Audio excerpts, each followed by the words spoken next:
Nous te sommes infiniment reconnaissants. Nous bénissons ton nom 3 fois, Saint Jésus. Merci mon Maître et mon Dieu. Merci mon Maître et mon Dieu. Alléluia. Que l'honneur, que la gloire, que la majesté te reviennent. Que l'exaltation te revienne. Tu n'as pas changé. Père éternel, le 7e jour t'est toujours consacré. Pour cela, nous te rendons toute la gloire. Seigneur, nous ne t'adorons pas simplement parce que tu nous fais du bien, parce que tu nous bénis. Nous t'adorons parce que tu es le Dieu adorable. Tu es notre Dieu. Seigneur, reçois la majesté. Alléluia. Alléluia. Merci Jésus. Tu es Dieu, Dieu, Dieu. Tu es Dieu, Dieu. En ce lieu, tu es Dieu, Dieu, Dieu, tu es Dieu, Dieu dans nos vies. Tu es roi, roi, roi, tu es roi, roi. En ce lieu, tu es roi, roi, roi, tu es roi, roi, dans nos vies. Tu es Dieu, Dieu, Dieu. Tu es Dieu, Dieu. En ce lieu, tu es Dieu. Alléluia à toi Jésus. Alléluia à toi Jésus. Tu n'as pas changé. Merci d'être là. Merci d'être au milieu de nous. Merci d'être là pour nous toucher. Merci d'être là pour nous faire du bien. Merci là. Merci, pardon, d'être là pour faire de nous de véritables adorateurs. Parce que tu recherches ceux qui t'adorent en esprit et en vérité. Et là, où nous voulons t'adorer en esprit et en vérité. Le dimanche t'est consacré. Mais tous les autres jours de la semaine te sont consacrés. Parce que tu es le Dieu qui ne change pas. Tu es le maître du temps, des circonstances. En toi, il n'y a aucun changement. En toi, il n'y a aucun nombre de variations.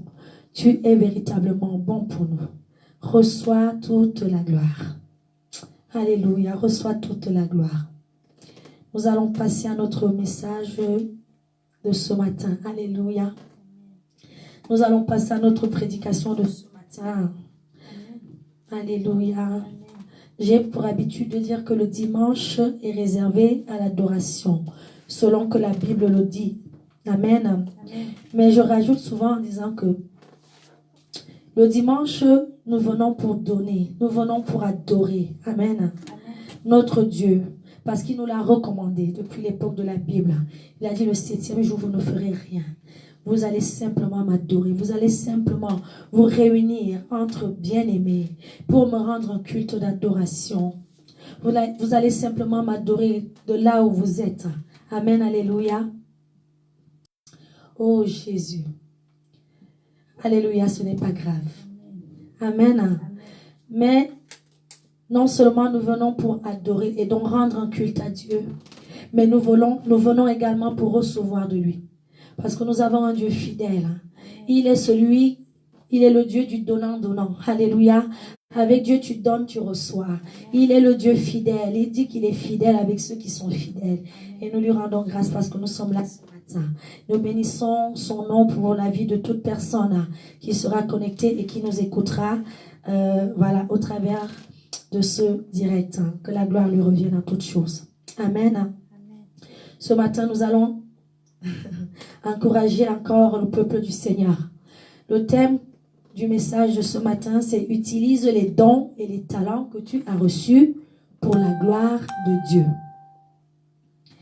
Que les personnes qui sont en train d'envoyer des messages via le live ou Facebook, s'il vous plaît,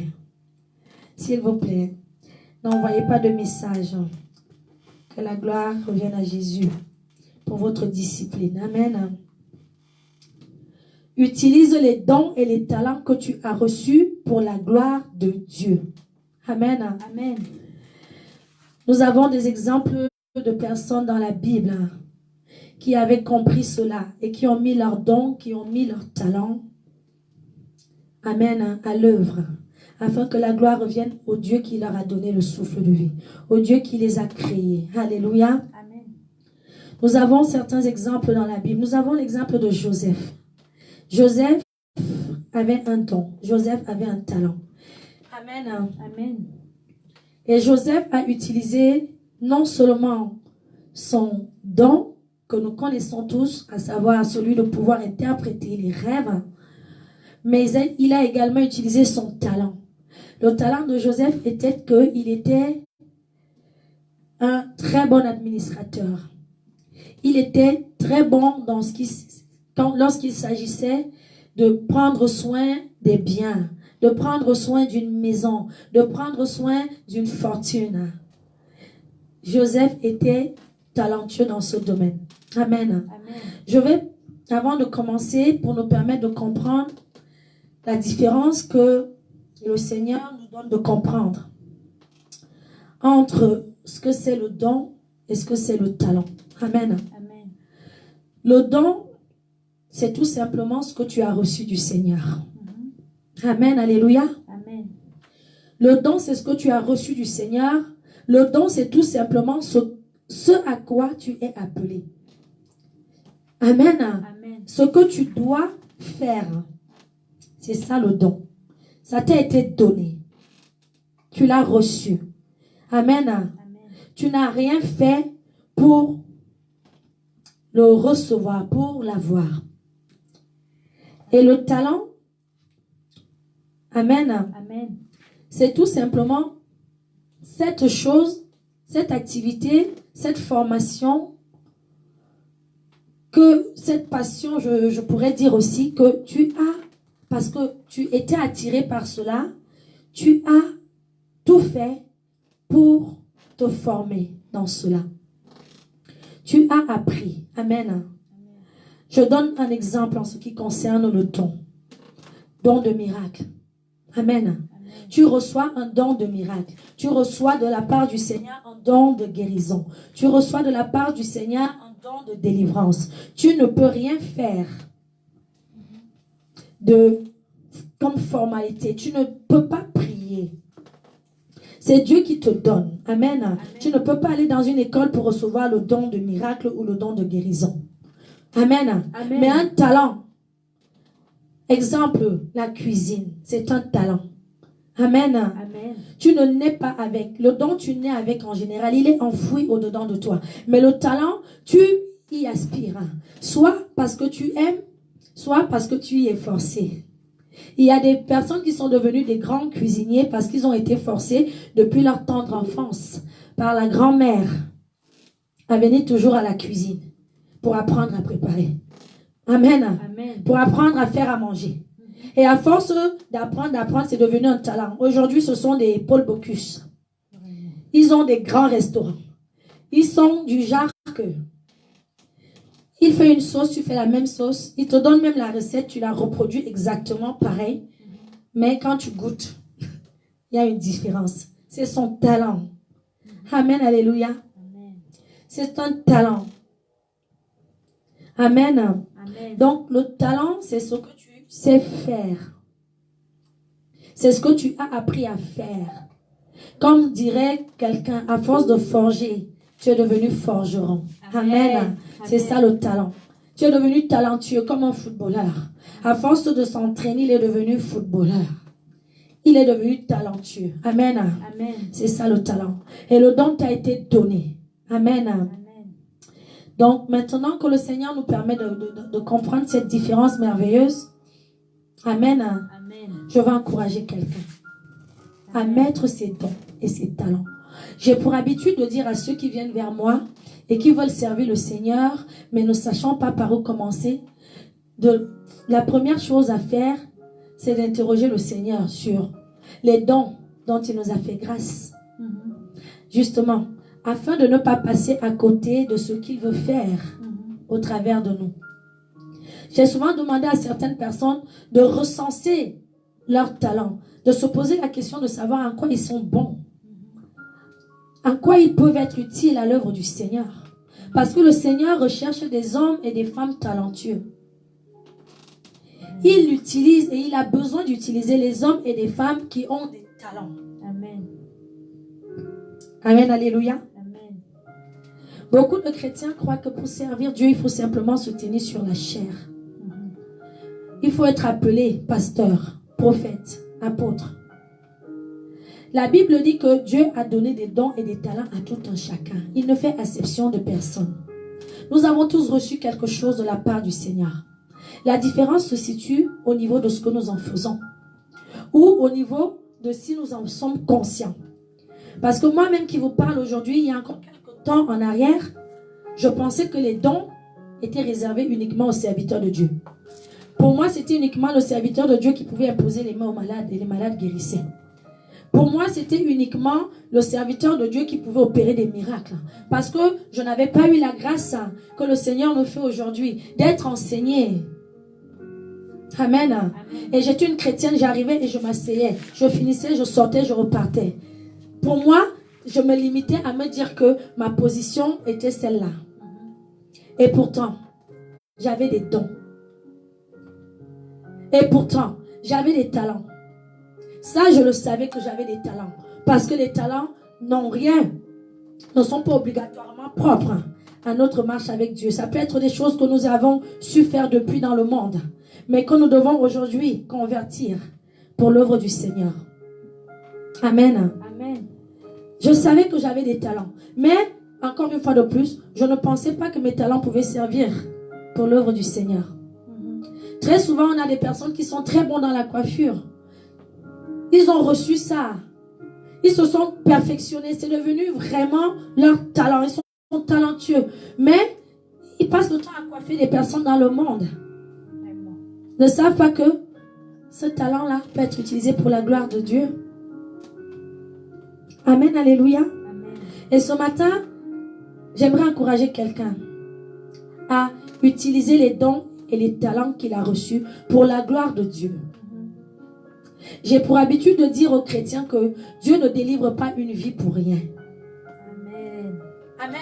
Amen. Je l'ai compris et je rends grâce au Saint-Esprit parce que je l'ai compris sans être enseigné, encore une fois de plus. Et je rends grâce à Dieu. Quand le Seigneur m'a délivré en 2016, quelques mois avant que le chronomètre du diable qui avait prévu ma mort ne sonne parce que je devais mourir en 2016,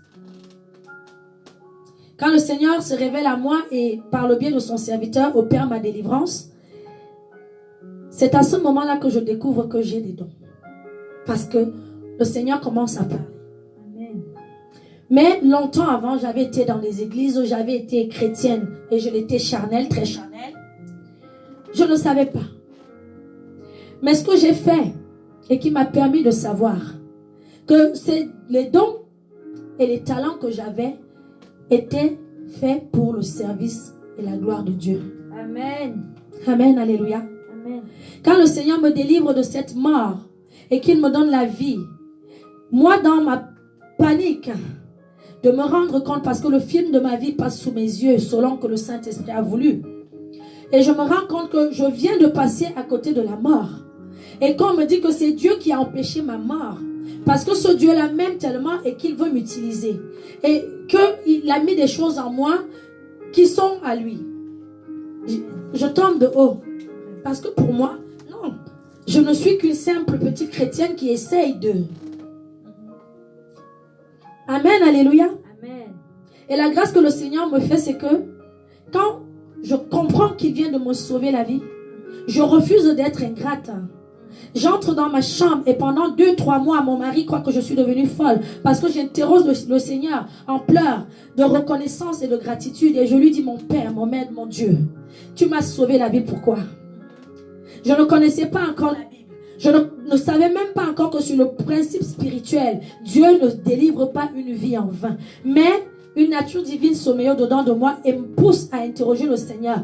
Pourquoi? Pourquoi m'as-tu sauvé la vie? Pourquoi? Et qu'est-ce que je peux faire? Ça, c'est une des questions que je demande, que je pose, au Seigneur. Qu'est-ce que je peux faire pour être reconnaissante à vie? Amen. Parce que si je ne suis pas morte, à partir d'aujourd'hui, je ne veux vivre que pour ta gloire. Sinon, à quoi me sert-il d'avoir été sauvé? À quoi me sert-il d'avoir été racheté du monde? Si c'est pour arriver dans ta maison et être inutile comme je l'étais auparavant. Donc, c'est ça qui est mon fardeau. C'est ma reconnaissance à Dieu. En fait, le Saint-Esprit me faisait comprendre que beaucoup de chrétiens aujourd'hui ayant reçu des dons et des talents peinent à les mettre au service du Seigneur parce qu'ils n'ont pas compris qu'en réalité, la vie qu'ils ont au quotidien est faite dans le seul but que quelque chose se passe au travers de leur vie pour la gloire de Dieu. Amen. Beaucoup, le Seigneur les a délivrés, ils ont repris le cours de leur vie. Nous avons été rachetés à un prix fort, oui. Oui, le sang de Jésus-Christ a coulé, il ne nous a rien demandé, oui. Sur le principe. Mais quand Dieu te sauve, quand Dieu te délivre, tu lui es redevable. Si quelqu'un a acheté quelque chose, cette chose lui appartient. Ta vie appartient à Jésus. Amen. Ta vie appartient à Jésus et tout ce qui en fait partie. Elle a été rachetée à un prix fort. Que le chrétien arrête de croire qu'il a été racheté pour venir s'asseoir. Tu as été racheté. La Bible nous décrit comme étant des esclaves. Un esclave est racheté, racheté. Nous avons été rachetés, nous sommes devenus esclaves. Un esclave, quand il est, pour ceux qui ont connu, on parle d'esclavage dans certains pays. Quand un esclave est acheté, c'est pas pour venir s'asseoir. C'est pour venir mettre les talents pour lesquels il a été acheté, les dons pour lesquels Amen. on l'a racheté. Amen. Et quand j'interroge le Seigneur, c'est important, je vais continuer sur ce témoignage. C'est important que les enfants de Dieu comprennent que nous passons énormément à côté de notre vie. Tout simplement parce que nous sommes des serviteurs méchants et paresseux, ingrats. Si je n'avais pas été reconnaissante à Dieu, à ce moment-là, je ne serais pas servante de Dieu aujourd'hui. Parce que par ma reconnaissance, le Seigneur a permis que je sois connectée à celui qui est devenu aujourd'hui mon Père dans la foi. Celui qui m'a permis de rentrer dans cet appel aujourd'hui. Amen. Amen. Et après ce témoignage, nous allons pouvoir méditer. Au travers de la parole de Dieu, le Seigneur m'a donné l'exemple d'une femme, Tabitha. Quand j'interroge le Seigneur, c'est à ce moment-là qu'il me rappelle quelque chose que j'avais à cœur depuis toujours, depuis toute petite. C'est celle de m'occuper des orphelins. Je ne comprenais pas. Depuis l'âge d'à peu près 10 ans, j'avais à cœur ce fardeau-là. Alors que je n'étais pas encore spirituelle, je n'étais pas encore chrétienne. Je ne savais même pas ce que c'est que d'avoir des dons, des talents. Amen. Amen. Mais j'aspirais depuis déjà l'âge de 10 ans à m'occuper des orphelins. Et ce qui fait que dans ma famille, pour ceux de ma famille ici, ils sont présents. Dans ma famille, tous les bébés quasiment de la famille sont passés entre mes mains. C'était mon talent. J'aimais ça. Pouponner les enfants. Amen. Amen. C'était ça. Et le Seigneur me rappelle. Voilà ce que tu peux faire pour moi. T'occuper des orphelins. Amen. Parce que tu as ce talent-là. D'aimer des enfants comme les tiens. Et quand le Seigneur me connecte à ce que je pensais être simplement l'orphelinat pour envoyer des fonds, je me retrouve connectée au serviteur de Dieu que le Seigneur avait déjà établi pour me ramener dans mon appel. Amen. Amen. C'est parce que j'ai eu envie de faire quelque chose pour Dieu. J'ai eu envie d'utiliser quelque chose pour la gloire de Dieu que j'en suis arrivée à où je suis. Le chrétien qui a des dons, qui a des talents, mais qui reste assis toute l'année à l'église. On va lire l'histoire de Tabitha. Dans Acte 9, 36-42. Il avait à Joppé parmi les disciples une femme nommée Tabitha, ce qui signifie Dorcas. Elle faisait beaucoup de bonnes œuvres et d'aumônes. Elle tomba malade en ce temps-là et mourut. Après l'avoir lavée, on la déposa dans une chambre haute. Comme Lydde est près de Joppé, les disciples ayant appris que Pierre s'y trouvait, envoyèrent 2 hommes vers lui pour le prier de venir chez eux sans tarder. Pierre se leva et partit avec ses hommes. Lorsqu'il fut arrivé, on le conduisit dans la chambre haute. Toutes les veuves l'entourèrent en pleurant et lui montrèrent les tuniques et les vêtements que faisait Dorcas pendant qu'elle était avec elle. Pierre fit sortir tout le monde, se mit à genoux et pria. Puis, se tournant vers le corps, il dit: Tabitha, lève-toi. Elle ouvrit les yeux et, ayant vu Pierre, elle s'assit. Il lui donna la main et la fit lever. Il appela ensuite les saints et les veuves et la leur présenta vivante. Amen. Amen. Continue, 42 s'il te plaît. 42. Cela fut connu de tout Joppé et beaucoup crurent au Seigneur. Alléluia. Amen. Beaucoup crurent au Seigneur. Parce que les dons et les talents de une personne, de 2 personnes, de 3 personnes ont été utilisés. Beaucoup crurent au Seigneur. Les dons et les talents que tu as, que tu possèdes, t'ont été donnés afin que des hommes et des femmes de ce monde croient en l'existence de ton Dieu. Amen. Jésus-Christ lui-même, c'est par les miracles. C'est en exprimant ses dons, c'est en exprimant ses talents qu'il a gagné beaucoup d'âmes à Jésus-Christ, à Dieu. Amen. Amen. Donc, si tu es un chrétien, tu as reçu des dons, tu as reçu des talents, et tu ne les mets pas au service du Seigneur. Mais de quel Dieu parles-tu à ton entourage? Du Dieu qui te dit dans Jacques 2,17 que la foi sans les œuvres est morte. Un chrétien qui est content parce que les chrétiens aiment des prophéties. On lui a déclaré qu'il avait un don de guérison. C'est le même chrétien avec ce don de guérison qui est assis. Quand il y a des malades, il fuit. À quel moment mets-tu ton don au service du peuple de Dieu? Amen. À quel moment utilises-tu ton don afin que la gloire revienne à Dieu au travers de ta vie? Amen. On a des chrétiens qui ont des dons de guérison, des dons de délivrance, des dons de miracles, mais qui sont assis.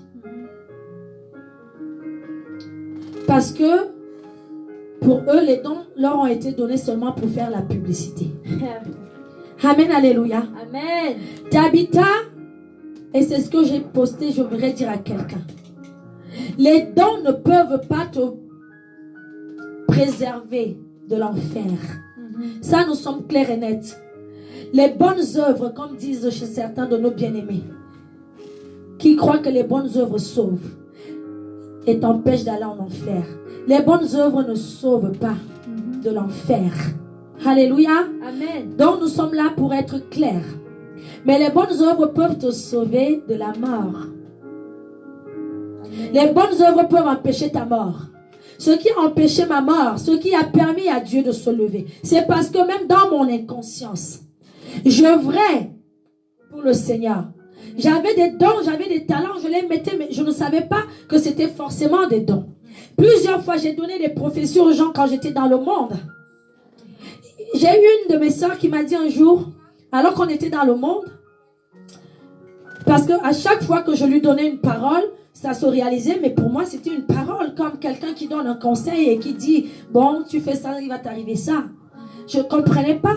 Parce que pour moi, à cette époque-là, je n'avais pas conscience de ce pouvoir que le Seigneur avait mis en moi. Et à un moment, elle a commencé à faire qu'à chaque fois qu'elle avait une situation, elle m'appelait. Elle me dit, parce que toi, tu as une bouche là. Quand tu parles, la chose arrive. Amen. Amen. Amen. Je rigolais. Pourtant, pour moi, c'était des simples conseils que je lui donnais par rapport à sa vie. Je lui disais, elle ne va pas avec tel homme, parce que cet homme-là, quand je vois, dans 6 mois, c'est fini. Et dans 6 mois, c'était fini. Et tout ce que je lui avais dit, c'était passé exactement pareil. Ne fais pas ça, parce que et il y a des personnes même, voilà, juste pareil. État d'énervement, j'ai prophétisé, alors que j'étais dans le monde, j'ai déclaré une parole sur leur vie. Et aujourd'hui, encore, les personnes sont dans cette situation. Et le Saint-Esprit me rappelle seulement maintenant que oui. Parce que tu avais déjà ça. Donc, en fait, certains ont des dons, mais la bouche est toujours fermée. Les gens ont besoin même de conseils autour de toi. Donner des conseils. Pour que une vie soit éclairée, une vie soit guidée. Et qu'elle n'aille pas dans la fosse au lion. Et que la gloire revienne à ton Dieu au travers de ta vie. Beaucoup sont des chrétiens qui laissent les bien-aimés, même nos frères païens. Amen. Amen. Quelquefois, ils ont besoin même, ils viennent frapper à ta porte. J'ai mal à la tête. Vraiment, j'amène mon enfant à l'hôpital. Tu es incapable de lui dire qu'attends, avant d'amener à l'hôpital, laisse-moi essayer. Pourtant, quand on t'a annoncé que tu avais le don de guérison, tu es tombé devant tout le monde à l'église. Tu étais surexcité et tu as fait la publicité. Mais aujourd'hui, quand Dieu permet que le voisin vienne avec son enfant malade, tu n'as pas compris. Amen. Amen. Tu t'assois sur les dons. Tabitha était une femme qui faisait des bonnes œuvres et de l'aumône. Et parmi les bonnes œuvres qu'elle faisait, elle mettait son talent de couturière en service, à l'œuvre pour la gloire de Jésus. Amen. La Bible nous relate qu'elle cousait des vêtements pour des veuves. Toi, tu es chrétien. Tu sais coudre. Mais tu as dans ton église là une maman qui n'a pas les moyens. Qui n'a pas les moyens d'acheter un morceau de tissu. Qui n'a pas les moyens d'aller chez le couturier. Et que tu regardes de haut, t'en bas tous les jours. Parce que tu trouves qu'elle est mal habillée. Parce que tu trouves qu'elle met le même vêtement tous les jours. Pourtant, tu as ce talent-là. Amen. Et qu'il te suffit avec 500 francs CFA. Et même des morceaux de tissu récupérés de tous les autres clients que tu as eus. De lui faire une petite robe. Amen. Cette veuve-là dans ton église, que tu regardes, qui, voilà, parce qu'elle ne peut pas s'habiller et changer de vêtements tous les jours. Tu es talentueux. Tu es talentueuse dans la couture. Amen, alléluia. Amen. Tu es là, la chorale de l'église. Les jeunes de la chorale sont livrés à eux-mêmes. Tout ce que tu trouves à dire, c'est ils ne sont pas bien organisés. Mais est-ce que tu n'as pas compris que si tu es en train de trouver qu'ils ne sont pas bien organisés, c'est que tu as là le talent, tu as l'art, tu as le don du management. Mais lève-toi et prends en main cette équipe de chorale. Tu t'assois toujours au dernier banc à l'église pour dénigrer les autres. Le pasteur n'a pas d'onction. Il a prié pour toi. Tu n'as pas reçu la guérison. Parce que tu n'as même pas de foi. Parce que si tu avais la foi déjà, tu commencerais à te dire, Seigneur, apprends-moi. Amen. Amen. Voilà. Donne-moi de te servir. Aide-moi à arrêter de me servir de toi. Tu dois utiliser tes dons. Je ne te parle pas aujourd'hui de la quantité. Je te parle de la qualité dans le service à Dieu. Ta foi sans tes œuvres est morte. Tu danses à l'église, tu chantes à l'église. Oui, parce que c'est la chorale qui est en train de t'entraîner. Mais quand on te dit que, voilà, on a besoin d'un pianiste. Tu es là, tu joues au piano. Tu ne te proposes pas. Tu ne te proposes pas. Amen. Amen. Nous devons savoir que nos dons nous ont été donnés pour l'édification de chacun. Moi, un chrétien qui se réveille et qui vient me dire que j'ai eu un songe, Dieu me montrait les dons de ceci, les dons de cela, les dons. Gloire à Jésus. Mais quand je te vois 1 mois, 2 mois, 6 mois, 1 an, tu n'as encore exercé ton don sur personne. Quel intérêt? Vraiment. Certains enterrent les dons, ils enterrent les talents. Le Seigneur m'a donné le message du méchant serviteur. Des personnes qui veulent qu'on prie seulement pour elles, qu'on fasse toujours pour elles. Amen. Amen. Et il n'y a aucun lieu, il n'y a aucune situation qui devrait nous empêcher de mettre en œuvre nos dons et nos talents pour la gloire de Dieu. Amen. Joseph avait un don. Il a utilisé ce don-là en prison.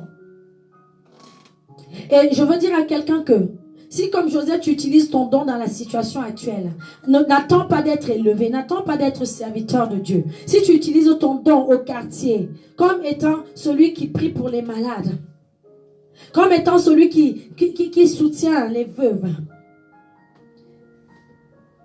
comme Joseph, tu peux être hissé au rang des grands. En fait, le Seigneur nous a donné des dons et des talents pour l'édification de tous. Mais c'est aussi par ces mêmes dons, ces talents-là, qu'il passera pour nous amener là où il veut. Amen. Mais si tu n'exerces jamais ton don, comment vas-tu te retrouver administrateur en Égypte? Comment vas-tu te retrouver roi en Égypte? Ce qui a amené Joseph à ce niveau-là, c'est parce que de la prison où il était, il a utilisé son don. Et peu importe la situation qu'il traversait, il a utilisé son don.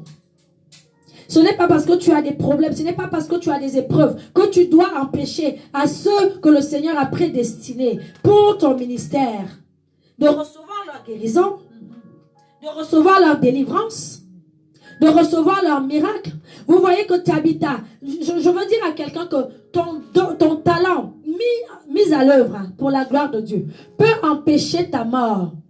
Amen. Tabitha avait fait des bonnes œuvres. Elle avait cousu des vêtements aux veuves alors qu'elle n'était pas riche. Je n'attends pas d'être riche pour dire que je vais faire. Amen. Va avec 500 francs, achète un bout de tissu, cours pour cette maman-là que tu vois à l'église et qui n'a rien. Amen. Si tu n'as pas le talent de la couture, tu as peut-être le don de libéralité. Le don de libéralité, c'est tout simplement ceux qui aiment donner, ceux à qui Dieu a donné le don ou a fait la grâce de pouvoir donner facilement, de pouvoir donner. L'église a besoin, ils donnent. Il y a des frères et des sœurs qui ont besoin, ils donnent. Tu as des vêtements que tu mets dans les poubelles, mais tu dénigres les bien-aimés à l'église. Tabitha a pris le peu qu'elle avait. Elle cousait des vêtements pour les veuves. Et à cause de cela, le jour où la mort a frappé Tabitha, les hommes, ils ont refusé la mort. En fait, il y a des chrétiens que, le jour qu'il n'est pas à l'église, tu dis à Dieu, je refuse que celui-là ne soit pas là. Tout le monde, mais pas lui.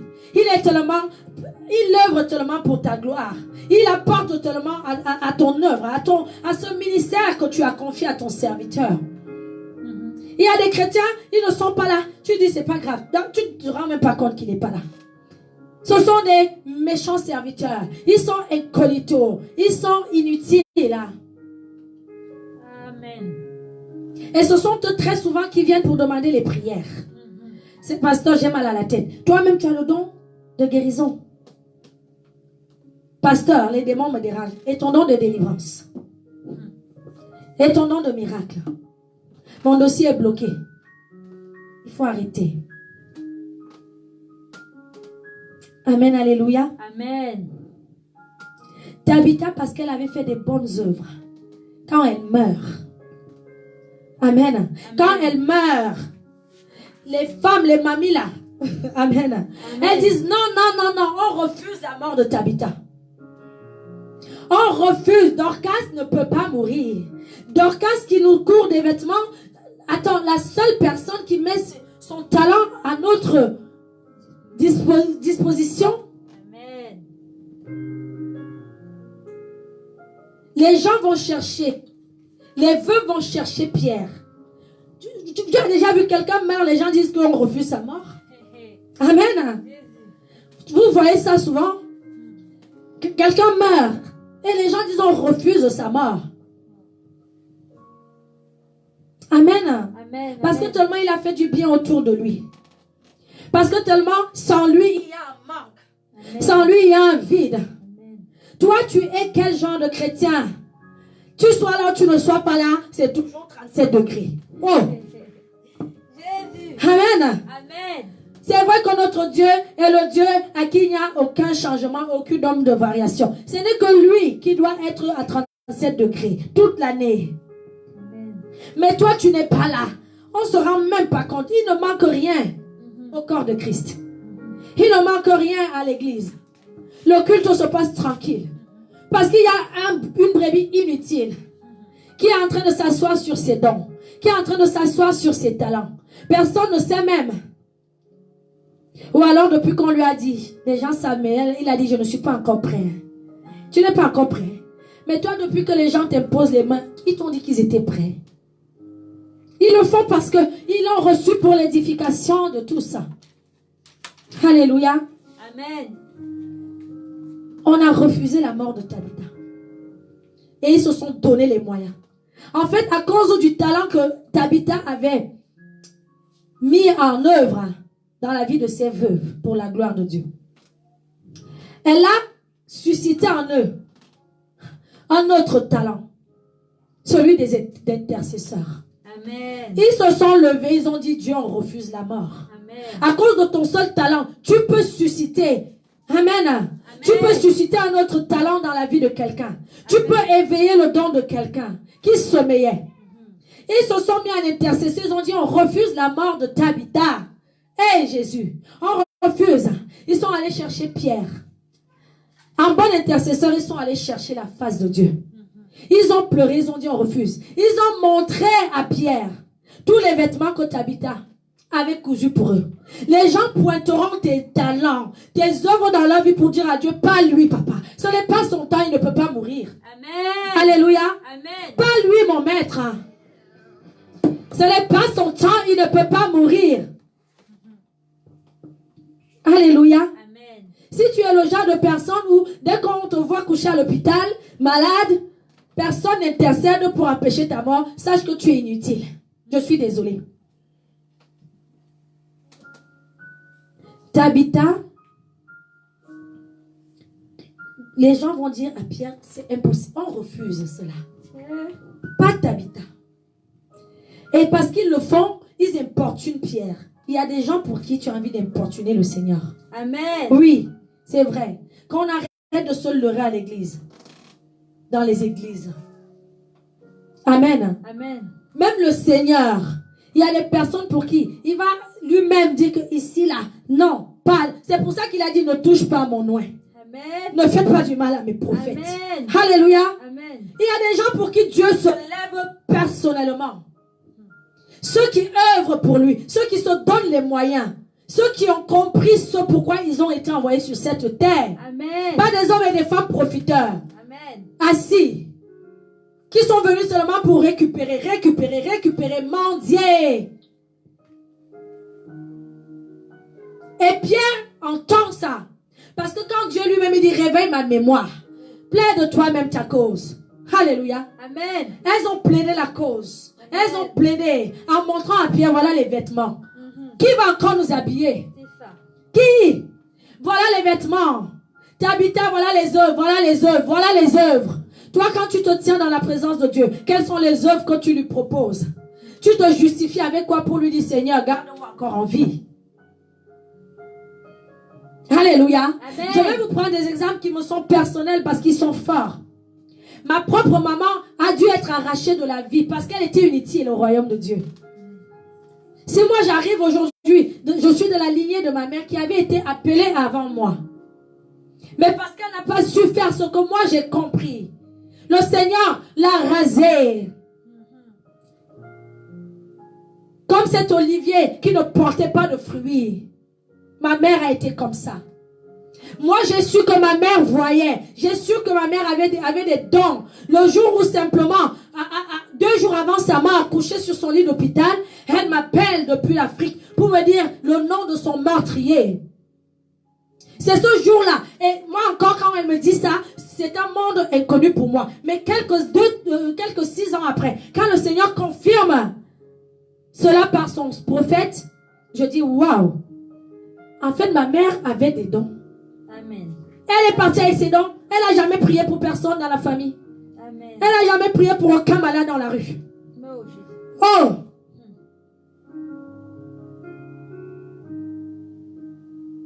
Pierre vient et il prie. Vous voyez que vous voyez que le talent mis en œuvre de Tabitha a suscité le talent des intercesseurs, le don de l'intercession, a prié pour elle.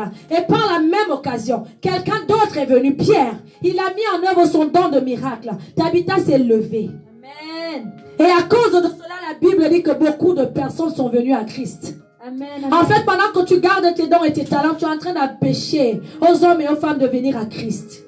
Yeah. Tu es en train de garder ce trésor-là pour toi. Tu es un méchant serviteur. Pendant que tu es en train d'enterrer tes dons et tes talents, oui, tu es en train d'empêcher au Seigneur de gagner des âmes. C'est un processus, c'est un canal par lequel le Seigneur a choisi de passer pour gagner certaines personnes. À certaines personnes, le Seigneur va se révéler à elles. Mais à d'autres, il va tout simplement opérer un miracle dans leur vie. Mais si des personnes qui ont des dons de miracle ne se lèvent jamais pour être des instruments entre les mains de Dieu, les hommes et les femmes de ce monde attendront et attendront encore longtemps. Et ils auront du mal à croire à ton Dieu, simplement parce que tu leur dis, mon Dieu est puissant. Il réveille les malades. Il guérit les malades, pardon. Il ressuscite les morts. Mais toi-même, dès que tu es face à un mort, tu dis c'est fini. C'est foutu. C'est foutu.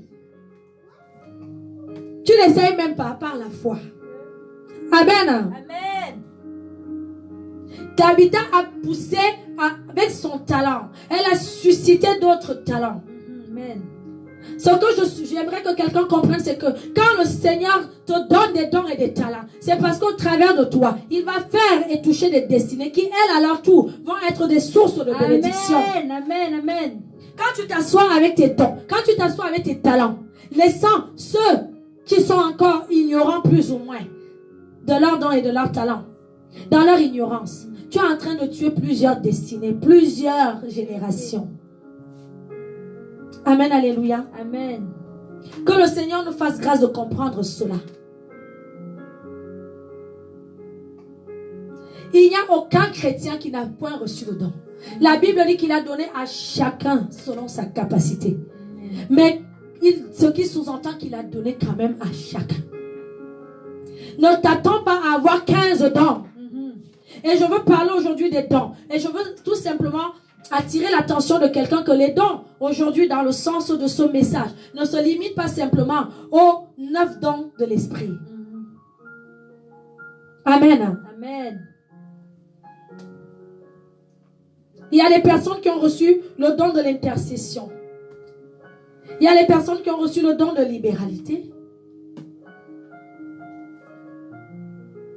Il y a des personnes qui ont le talent de savoir prier, se tenir dans la présence du Seigneur. Pendant que tu es là et que tu te moques de ceux qui ne savent pas prier. Jésus-Christ a enseigné. Il y a des formations pour la prière. Si tu estimes que tu sais prier mieux que quiconque, mais c'est peut-être parce que c'est en toi que se trouve la formation pour l'autre. Mais si tu ne prends jamais le temps de dire, mon frère, ma soeur, formons notre petit groupe à 2, 3. Je vais souvent vous apprendre à prier. Parce que dans la prière, il y a une attitude, il y a une posture. Il y a des personnes qui ne savent même pas comment prier. Mais ce n'est pas une tare. Amen. Ce n'est pas un handicap. Amen. La prière n'est pas quelque chose d'inné. C'est quelque chose qui s'apprend. Et c'est pour ça que ça devient un talent à force. C'est pour ça qu'au départ, on commence par 2 secondes de prière. Jésus. Tu as fini. Amen. Ça, c'est la prière des débutants. Tu dis Jésus, 2 secondes. Et puis un jour, tu te 5 minutes. Amen. Un jour, demi-heure. Un jour, tu arrives, tu pries, tu n'as même plus envie de t'arrêter. Tu dis, mais qu'est-ce qui m'arrive? Parce que tu es devenu forgeron. Amen. J'ai eu pour encourager quelqu'un. Ta mise en pratique des dons et des talents peut t'amener à des grandeurs. Amen, alléluia. Amen. Ta mise en pratique des dons et des talents. Quand Dieu dit qu'il prend le pauvre de la boue pour le faire asseoir à la table avec les rois, c'est parce qu'il se dit qu'au travers des dons et des talents, tu vas être un instrument entre ses mains.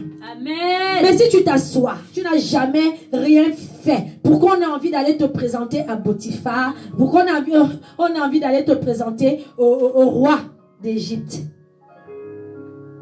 Comment tu vas faire? J'ai l'histoire d'une femme, un peu comme Tabitha, une femme dans ma vie. Je viens de parler de ma mère qui a été consécutée. Mais à la différence de ma mère qui est partie très jeune, ma grand-mère a vécu beaucoup plus longtemps. Cette femme-là était une Tabitha. Amen. Amen, alléluia. Amen. Et à cause de ses dons, de ses talents, ma grand-mère avait un talent, c'était de faire des mets, qu'on appelle chez nous des bikomba. Amen. Amen. Un peu comme, voilà, ça a la même forme que les chikwa pour les Congolais. Et ma grand-mère était une femme qui ne savait pas lire, qui ne savait pas écrire. Je suis en train de parler à ceux qui limitent le service à Dieu au parler français, au écrire français. Ma grand-mère ne savait pas parler français, elle ne savait pas écrire. Le Seigneur a permis que je vive 3 ans chez ma grand-mère, 2000 à 2003. C'était une préparation aussi pour mon ministère, je l'ai compris beaucoup plus tard. Et ma grand-mère, cette femme-là, a toujours eu le cœur, le fardeau des âmes. Amen. Pourtant, elle n'a jamais été pasteur. Amen. Elle n'a jamais été prophétesse. Elle n'a jamais été apôtre.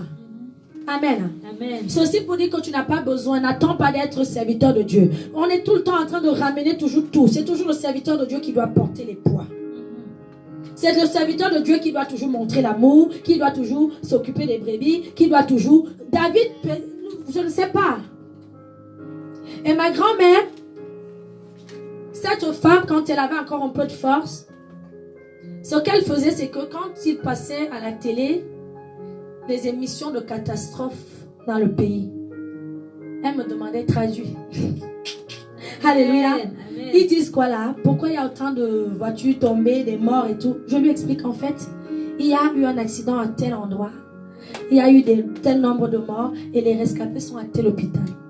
Ma grand-mère, le lendemain, pauvre femme comme elle était, se levait. Elle allait acheter son maïs parce que c'était avec ça qu'elle faisait sa potion. Son maïs, sa pâte d'arachide et je ne sais plus quoi, de l'eau et du sucre. Elle faisait ses gâteaux. C'était son talent. Elle était connue dans la ville même quasiment de la capitale où moi j'ai habité. À cause de ça, les gens partaient de loin pour venir acheter les mets de ma grand-mère. Ils prenaient les voitures. Ils venaient garer. On est venu acheter son mets là. C'est trop bon. Elle avait eu ça depuis sa mère. Amen. Elle prenait, elle faisait. Puis le lendemain, tu la voyais, elle te disait, je veux que tu m'amènes là-bas, dans l'hôpital où on a annoncé à la télévision là que les rescapés étaient. On allait, comme un coup de folie. Plus d'une fois, elle m'a amené dans ces balades là. Amen. C'était une Tabitha. Et quand on arrivait, elle se présentait à la guérite, à l'entrée de l'hôpital. Madame, vous êtes venue voir quel malade? Elle dit, je suis venue voir tous mes malades. Amen. Comment ça, tous mes malades? Amen. Oh, Jésus. On lui dit, mais elle dit, non, je suis venue voir tout ce dont j'ai entendu parler à la télé. Comme c'était souvent des brûlés et des gros accidentés, on disait, bon, ils sont dans tel service. On arrivait, elle faisait chambre par chambre, lit par lit. Elle donnait à chacun un gâteau, un gâteau, un gâteau, un gâteau. Vous croyez que ça les rassasiait? Non. Mais elle faisait ce qu'elle avait à faire. Amen. Parce qu'elle a été une femme qui a craint Dieu, qui a aimé Dieu. Et j'ai hérité ça d'elle et je bénis le Seigneur. Amen. Parce que dans ma famille, on est très peu. Alléluia. Amen. Et ma grand-mère, en plus de ça, à l'époque, elle avait des champs. C'était une femme. À son époque, les étudiants qui n'avaient pas de chance, entre guillemets, Des étudiants qui n'avaient pas de quoi manger. Des étudiants qui n'avaient pas où loger. Elle les récupérait, logeait dans sa maison parce qu'elle a eu quand même la grâce, malgré sa pauvreté, d'avoir une grande maison avec 9 ou 10 chambres. Elle les prenait, les logeait. Mon fils vient, habite là. Ne stresse pas pour chercher un studio ou quoi. Certains qui ne pouvaient pas être logés là, elle partait seulement et dit, tiens, voilà un paquet de manioc. Tiens, voilà un kit. Ma grand-mère fait toutes ces actions quand moi je suis encore bébé. Amen. Mais à ma jeunesse, elle commence à récupérer les fruits. Moi-même, je suis témoin d'une situation où un